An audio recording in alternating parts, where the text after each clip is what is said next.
I'm Leah Lane, an award-winning travel writer and author of Places I Remember, Tales, Truths, Delights from 100 Countries. On this podcast, we share conversations with travelers about fascinating destinations and memorable experiences around the world. We've talked travel before with my friend Patricia Schultz on episode 25. Patricia wrote the best-selling travel book of all time, 1,000 Places to See Before You Die. And she's just written another smaller, altogether delightful book, Why We Travel, 100 Reasons to See the World. The book has stunning photos and listings of interesting accommodations, travel challenges, natural wonders, and more. It's filled with travel quotes, tips, and lots of personal stories. And we'll cover some of these in this episode. Welcome back, Patricia, to Places I Remember. Oh, thank you very, very much for the invite. Well, your book is titled Why We Travel. So why do you think people travel? Well, as you mentioned, the kind of subtitle that appears on the cover, 100 Reasons, there are truly 100 times when, it's such a personal notion of this idea we get up and out of our homes, our comfort zones, everything that's familiar and reliable, and venture out into unknown territory. Why do we do that? And I think, it's the answer for many is very simple. During the pandemic, we suddenly had all kinds of time to, step back and reflect and wonder about things that suddenly we could not do. And we understood the value and how important they were to us. And I was very, very stationary for the first time since I could recall. And I realized that travel feeds my soul.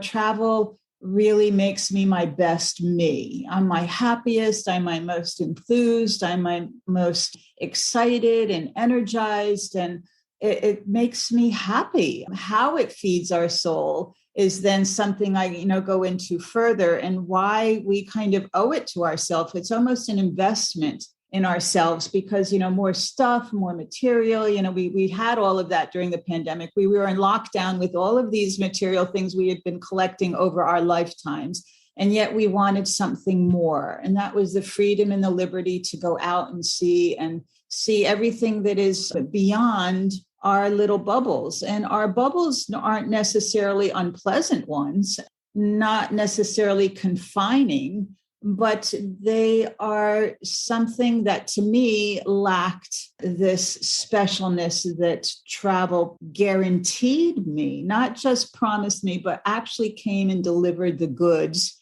time and again and again. So I think, simply put, it feeds my soul.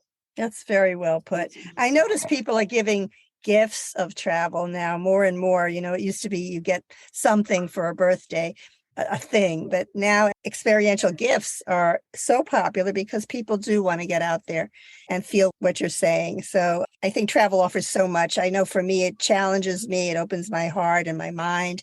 I feel less myself without being able to go out there and find myself. So it was a wonderful topic. Why we travel could be debated, but it's certainly something that most of us need.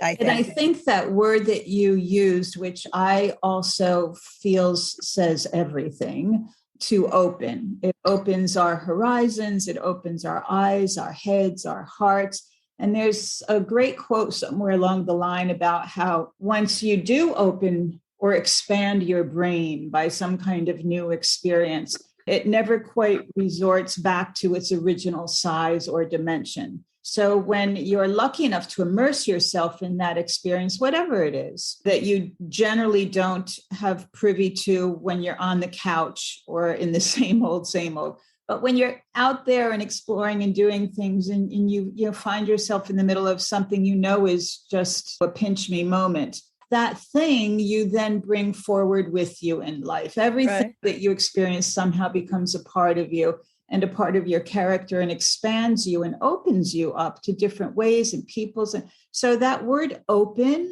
opens windows, opens doors, whatever, it just opens. And it opens your wallet a little too, let's face it. But that's the only downside, right? Is that it's a little dent in your bank account, but they say you can always make more money, right? Exactly. Well, in your book, you include some of your earliest travels. Give us a sampling. Well, early would be my earliest memory ever, which always kind of surprised me. And then not at all, was when I was 4. So it wasn't my first encounter with Santa Claus. It wasn't my first bike. It wasn't my first, it was my first trip away. So I had a wonderful childhood, a lovely neighborhood in small town rearing. I had a great family. We didn't travel much, but when we did, it was to the Jersey Shore, nothing extravagant, but religiously every August, off we went to the Jersey Shore. And those departures for me were everything. I just thought I was the luckiest kid on the block. The sand, the surf, the seagulls, it was all new to me. It was all totally exotic to me. And I remember being on the beach and thinking, I could explore this desert of sand for a lifetime. And I remember crying when we needed to go home at the end of a week. It was special time with my family, quality time, they call it. I just remember being in the back seat of the station wagon, probably a week ahead of time, packed and ready to go. And those were very, very special. And that's why I always encourage people who say, the kids are too young, they'll never remember. Well, guess what?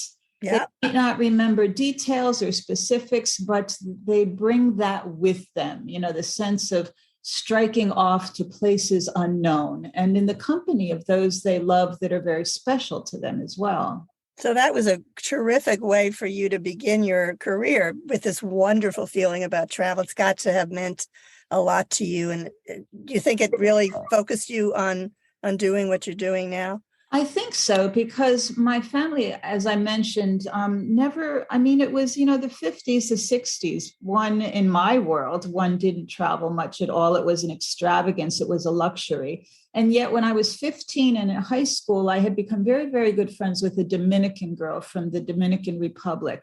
And her family was back in the islands. I didn't quite know where they were or why I needed to go there. But when she invited me home with her for a week or two during the summer break, I mentioned it in passing to my parents who, my father would work double shifts just to put food on the table. But suddenly here I was implying that maybe a ticket to the Dominican Republic would be a nice Christmas. Oh, yes. And they made it happen. And I tell you, those 2 weeks in the Caribbean just really kicked the door wide open, and there was no turning back out. The rest is history. Yeah, really. It was a remarkable time. And to be immersed wherever you go and at whatever age, more than just the kind of drive-through tourism, but to be immersed for a couple of days, or in that case, 2 weeks at a very impressionable age, is very, very, very important. I mean, it has you experience another culture in ways that in an organized tour and however you travel certainly gives you a very, very solid idea. But there's nothing like slow travel and spending that time to be with the family, to understand how the day-to-day life is, their customs, their traditions. It really made a deep, deep impression on me. And it opens your mind, as you said, with opening. I think very important for young people to see how the world is. It's not always the way we live. There are many ways to live. And I think the earlier you learn that, the better. Yeah. Now, you have lots of specifics. Let's just mention, if you mentioned food a little bit before, there are unusual foods when you travel. I call it extreme eating. What's the strangest thing you've ever eaten? My admission and confession in life is that I'm just not an adventurous eater. Well, good to know. But you don't have, in the beginning, I felt very guilty about it. Like I need to taste those things that are still moving on the sticks that you see in night markets. Yeah, the scorpions, right? Yeah, or all kinds of, baby starfish, all kinds of fried crickets in Mexico, good source of protein, they'll convince you. Or guinea pig in Peru and Machu Picchu and Cusco. I remember seeing guinea pig, which was a specialty in all of the best and not so best restaurants. And look at our cuisine. Do I eat pig's feet? I come from an Italian background. There was a lot of tripe and stuff. Oh, yes. And, and to this day, they've been resuscitated and refined and reinvented as specialties. And there's just too much on the menu that they prefer. You'll have the eggs. Yeah, I'll have peanut butter and jelly. Well, I have one. When I was in Hong Kong about 20, 30 years ago, I went to this very fancy restaurant with the host of the restaurant, and I knew he was going to do a special banquet. And I was with another writer, and he was a kind of macho guy, and he was saying how he ate, this and that, and monkey brains and all this kind of thing, bragging. And I thought, oh my. So then they brought this meat over. It was like hot dogs. And I started to eat it. I said, what is this? And the host said, deer penis. And the guy put his fork down, and I said, I'll have yours. I'm so hungry. And I remember that to this day. It tasted like chicken. Anyway, it doesn't matter. There are so many things that taste like chicken. Right. I still can't get past the mental block often. But, I always use the expression, I'll eat it with my eyes. It is fascinating to hear about what other people consider quite normal and everyday, which stop us in our tracks. It's all part of the culture shock. Exactly. You want to be shocked because otherwise you can stay home and, on your couch. I mean, you want to see the abnormal or the unusual or what removes everything from what we consider the same old, same old. So I like to hear about it and I like to see other people dabbling. I just would prefer not to do it myself. Smart woman in many ways. Okay. Well, you have many details in the book. One I liked especially is a listing of classic films that are really great for armchair travelers, because in the 50s and 60s, movies were suddenly set on location with the glorious color in all these exotic places. And this is when, as you mentioned, people didn't travel the world. And I remember how exciting it was to see this. I remember movies with Audrey Hepburn, like Roman Holiday and Two for the Road and Charade, set in Paris. And Summertime, Katharine Hepburn in Venice, and all of that. Is there a film that you think is especially evocative that you love and maybe watch more than once? The Thomas Crown Affair. But like you said, when there are just dozens that download in my mind as you're mentioning it. And they were at that point, because in the 60s and 70s, I was still a kid and not nurturing internally, I guess, this desire to go out and explore. But at the moment, being locked into grade school, high school, and not really understanding that this possibility of seeing the world was my reality or my future. But I was really drawn to those movies because visually you were seeing a hint of what these places that were remote and far flung on the other side of the globe actually looked like. Maybe it was a romanticized or a Hollywood interpretation, but a lot more than what I was experiencing on Main Street in my hometown. So there are a lot that actually got me up and out. And I remember one of them being Ryan's Daughter, in Ireland. Yes, in the 70s. Yeah. And I remember the opening scene of the Cliffs of Moher. And it really had me think that I've never been to Ireland. I've heard about it. If it's this stunningly beautiful, I really need to get myself there. Can you hear the siren? Yes, you're somewhere in the world. I think New York. Midtown Manhattan. I do recall that was one of the earliest visuals because it was video, it was film. It wasn't just one-dimensional commercial or travel poster, but it really drew me in, and I got caught up in this small town in another country that I knew not at all, but I understood in that. In fact, it wasn't that many years later when I went to Ireland and I made a beeline for the Dingle Peninsula where it was filmed, and the people were still talking about it. And earlier, prior to that, they had filmed The Quiet Man with Maureen O'Hara. Yes, but beautiful red hair, Maureen O'Hara. Yes. And John Wayne. Yes. And generations later, and the local people are still talking about how Hollywood came to town and captured this really stunningly beautiful corner of Ireland. I used to love looking at those films. That was my dream, to go to some of these places. An escape. It was an escape, right? Absolutely. Now, you give lots of travel hacks or travel tips. A couple of your favorites, maybe? Mine, I always feel are so ho-hum and so, well, everybody knows this. But in fact, I hear when people say, oh, great idea. I never thought of that. So now everybody has iPhones, and now everybody brings them with them, as we should, Google Maps and, that kind of thing. And of course, the camera feature means that we suddenly have a lens at our disposal 24/7 to capture those moments that are spontaneous and otherwise fleeting. So I always take a photo of everything and keep it on my phone, my passport, my credit cards, but I also make printouts in the event that I lose my phone. And I also make triplicates because one of those sets of photos stays with somebody back home.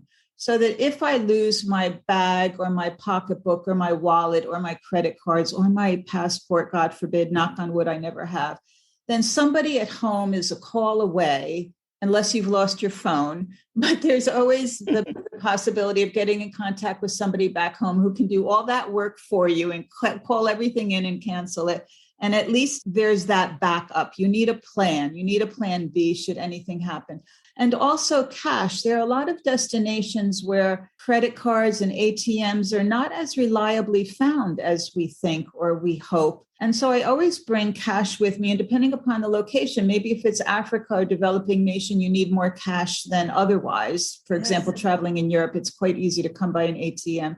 But you don't want to carry all that cash with you. So I divide it into threes in case one of these is stolen. And one I keep on me, whether in a sock or in my bra. Thank you to my grandmother who always to carry cash in your bra.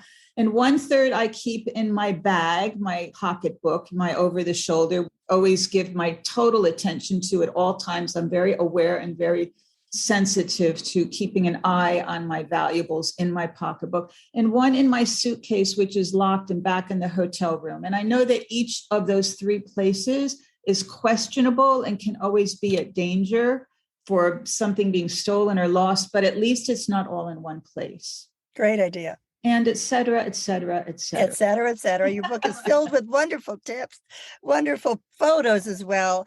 And many of the photos are coupled with travel quotes. So do you have a favorite of all those beautiful quotes that you have in your book? That's tough because, first of all, finding the photos that we wanted to include was almost as impossible as pairing them with the quotes. And each of those two things, I had gone through hundreds and hundreds and hundreds to pare them down to just a few dozen quotes and a few, actually many, many photographs. And then to find the right juxtaposition or the right pairing of photo with quote. And one of the earlier quotes I have in the book is by Rumi, who has become quite popular these days, a 13th century Persian poet whose words and pearls of wisdoms have proven to be timeless over the centuries. But he said something that has been translated as this: it's your road and yours alone. Others may walk it with you, but no one can walk it for you. And I can translate this in myriad different ways, but I leave it to the reader because I think it drives home this idea that our lives are so special and they're ours. It is the gift to us of our life.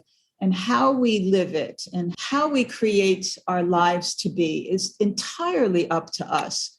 We have all of these opportunities and options and choices thrown across our paths, but it's really up to us how we interpret them, those we choose to take up and live them as part of our lives or ignore and bypass and walk around, but it's our lives. And I think that Rumi touched on that very beautifully. It's a beautiful philosophy. Not all of these quotes are from ancient luminaries of centuries past, but often present day personalities like Willie Nelson. And I also quote Beverly Sills, who famously said, but it's just something that we all know to be true. And that is that there are no shortcuts to any place that's worth going to. And whether that's your career or family decisions or something that's burdening you in your life that may be very personal, or just a place, a destination that you've been wanting to go to all of your life, but it's too hard to get to, it's too far, it's too expensive. We always have those excuses. But as Rumi said, it's your life. And if you want to walk it for yourself, you need to be there in the 3-dimensional. You can't see the documentaries, those classic films that we were talking about are all fine and wonderful, but you need to be there to experience it. And it may not be easy, but it's just the $1 million experience that you take home with you. It's prioritizing. Oh, isn't prioritize, it? Yeah. There was another quote that's similar that I liked very much. It's a little less formal, perhaps. It's by Edward Rediker Henderson. Whoever created the world went to a lot of trouble. It would be downright rude not to go out and see as much of it as possible. I love that quote. Yeah, I do too. And I especially love it because it was a friend of mine. He was a very, very, very prolific and well-known in his niche travel writer, and was so sensitive and was so brilliant in his writing. I was so honored to be his friend. When I met him, he had been diagnosed with 3 or 4 different terminal illnesses that he never spoke about. And he really was a road warrior. He was out there and doing as much and seeing as much. And he was always going someplace remarkably exotic and then coming home and writing. I was so happy to be his friend. And I saw this quote and I knew that as an homage to him and how much he taught me. And it is kind of, tongue in cheek, and it's very colloquial. It's very contemporary. It has a different sensibility to it and compared to Rumi, but it's true. Whoever you believe in, who has created this wondrous world that surrounds us, whatever your religion is or your philosophy is, it almost doesn't matter. It's the world is there. It's for us to see, and we really owe it to ourselves to see as much as we can. And there's no time like today, because coming out of this pandemic, we've had ample time to sit back and think about things and understand that if we want to see the world, you can postpone no pleasure. You can't put things off. You can't live with this bet that, when I finally get around to it, I'm going to see, the pyramids or these places you just assume are going to be there. And maybe they will be, but will your circumstances allow you to go and see them? So I encourage people, especially now that we can travel again, to all of those things you've ever wanted to see, to move them up to the tippity top of your wish list and make them happen sooner rather than later. Beautiful thought. Well, the name of the podcast is Places I Remember. So Patricia, could you give us one favorite story from your book, Why We Travel? As I move along in my decades, that's a nice way to put it. You're behind me.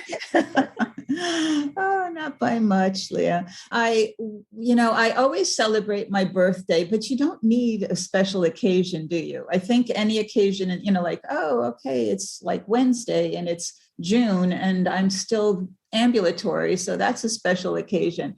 But for my birthday, I always do make it a point to give myself the gift of travel. And on my big birthdays, on my 50th, which already was almost 20 years ago, I decided it was time to see Machu Picchu because it's not an easy trip. No. Have you been there? Yes, I've been there, and you're right. It is not an easy trip. No, but totally doable. And if you do your homework and you make all the arrangements, totally doable. And is it worth every effort in the book and every penny? But I do remember not having done quite enough research. I knew that Cusco up in the Andes, which is your launch, your starting point to at 11,000 feet, right? Then take that zigzag train down to Machu Picchu, which is a mere 7,000 feet. But I remember thinking, I've been to Denver. I've got this altitude thing. I'm going to be just fine. But guess what? I wasn't. I didn't bring altitude pills, sickness pills with me, which are very easy to come by. You just call your doctor and a prescription, and there you go. But I was in the lobby of my very nice hotel in Cusco with an oxygen tank and a mask, thanks to the very sympathetic manager of the hotel. And I met this lovely, lovely woman who came sauntering over. I guess she felt, it was a feeling pity or, compassion for me. I don't know. It turns out she was American. She was one of the nicest. Imagine it's 20 years later and I still remember it like it was yesterday. She was totally fine. No problem at all with the altitude. She was there celebrating her 90th birthday. It was her first passport. It was her first stamp. It was her 70th wedding anniversary. Her Oh my husband was goodness. upstairs resting because he too was having a problem with the altitude. And she went off into this monologue because I had an oxygen mask on my face.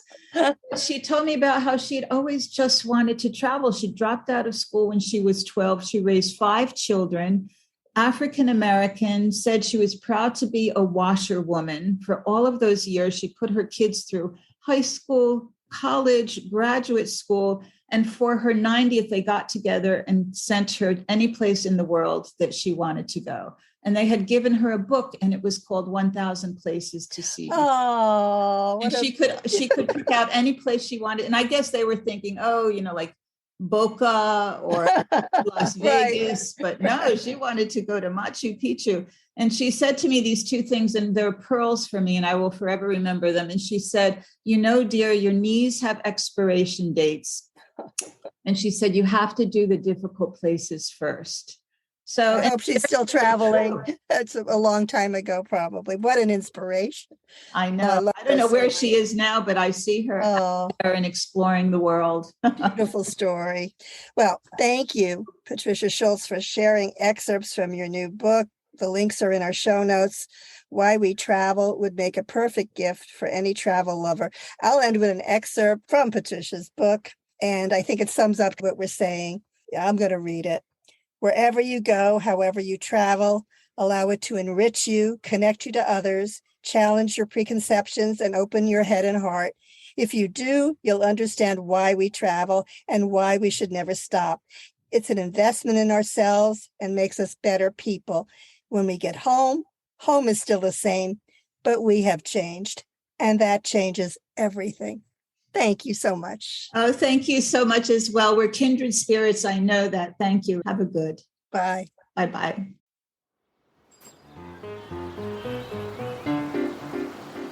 Thanks for listening to our award-winning podcast. We've recorded over 100 episodes of Places I Remember, so follow us on any podcast app. And new monthly episodes are also on YouTube with gorgeous video. My book, Places I Remember, is available in print and Kindle, and I read the audio version. Follow my travel writing at Forbes.com. Contact me at the links in the show notes or on my website, placesirememberlealane.com, and keep making your own travel memories.